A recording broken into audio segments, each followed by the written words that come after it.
번째 질문으로 넘어갑니다. 자해 청년의 부모입니다. 아이의 자해 충동이 강하게 올라올 때 부모로서 자녀에게 해줄 수 있는 도움이 되는 행동이 있을까요? 라는 질문을 주셨는데, 이 자해라고 하는 행동은 크게 두 가지로 나눌 수가 있어요.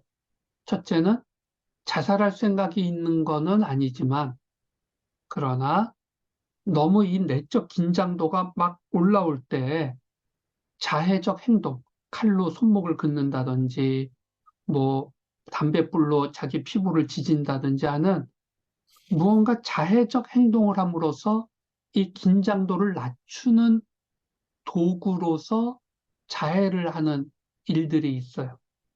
이게 생각보다 꽤 많습니다. 이 조울증 환자뿐만 이러는 게 아니라 멀쩡하게 일반인이라고 얘기되는 사람들 중에서도 이렇게 해서 문제가 되는 사람들이 있어요. 두 번째 종류는 자살을 시도하는 것의 행동으로서의 자해가 있을 수 있어요. 실제로 자해한 사람한테 너 정말 죽으려고 이런 거야? 그러면은 아니 그런 것까지는 아니고 이런 얘기는 하지만 마음속에서 실제로 자살 뭐 그러다가 죽으면 죽을 수도 있지라는 정도의 생각을 하는 자해 행동을 하는 경우도 있습니다. 그래서 어, 보통은 20대 때 이런 거 많이 나타나요. 이 자해적 행동들은. 그리고 여성들에게 더 많이 나타나요. 일반적으로는. 그리고 이제 특별히 그 중에서도 요새 이제 특히 우리나라에서도 문제가 되고 있는 마약 사용자들.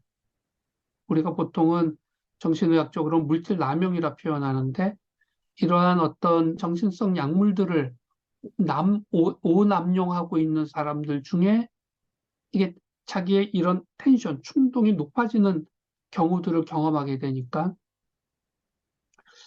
그래서 보통 이 자해하는 사람들은 자해한 다음에 아프냐고 물어보면 잘 아프지도 않다는. 왜냐면 충동적인 자기 관리 감정이 떨어져 있어서.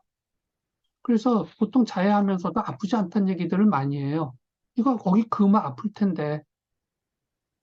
그래서 무엇을 해줄 수 있는가라고 지금 부모님으로서 물어보신 것 같은데, 첫 번째는 애하고 마주 앉아서 설득하려고 너가 이러면 어떡하냐. 뭐 하나님이 주신 귀한 몸인데 자꾸 이런 식으로 따져서는 안 될 것 같고요. 정신과 선생님한테 진료를 받고 있는 중이면 정신과 선생님과 이 문제를 정확하게 얘기를 하고 정신과 선생님과의 면담을 통해서 왜 그런 행동을 하고 있는지, 어떤 어려움이 있는지, 본인은 이것을 컨트롤하기 위해서 어떤 노력을 하기 원하는지, 이런 면담이 굉장히 일차적으로는 중요해요.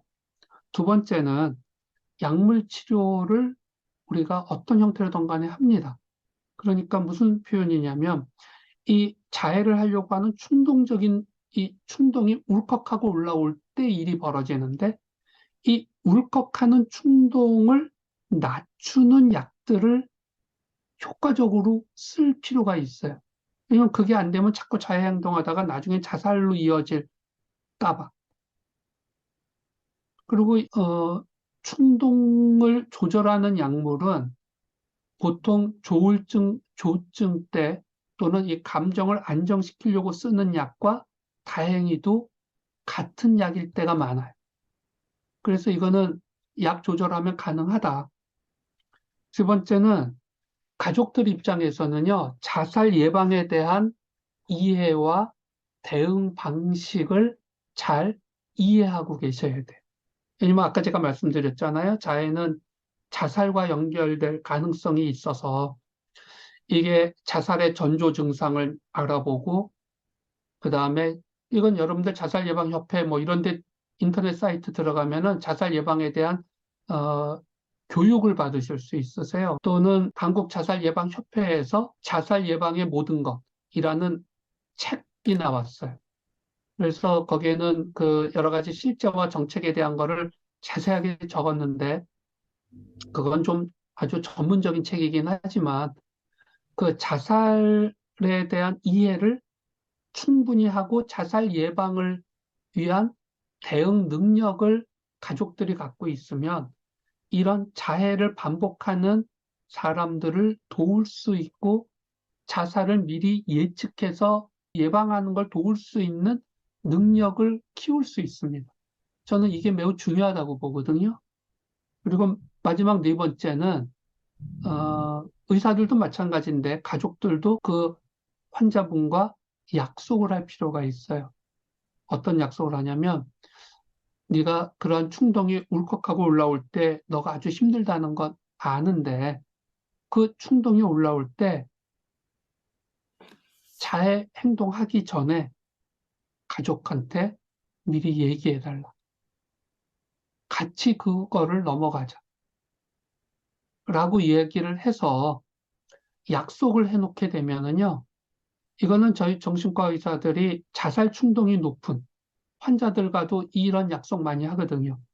너가 정말 자살하려고 하는 생각이 거기에 휩쓸리게 되는 순간이 오게 되면 반드시 연락할. 그래서 해줄 수 있냐? 그래서 아예 어떤 분들은 계약서도 써요.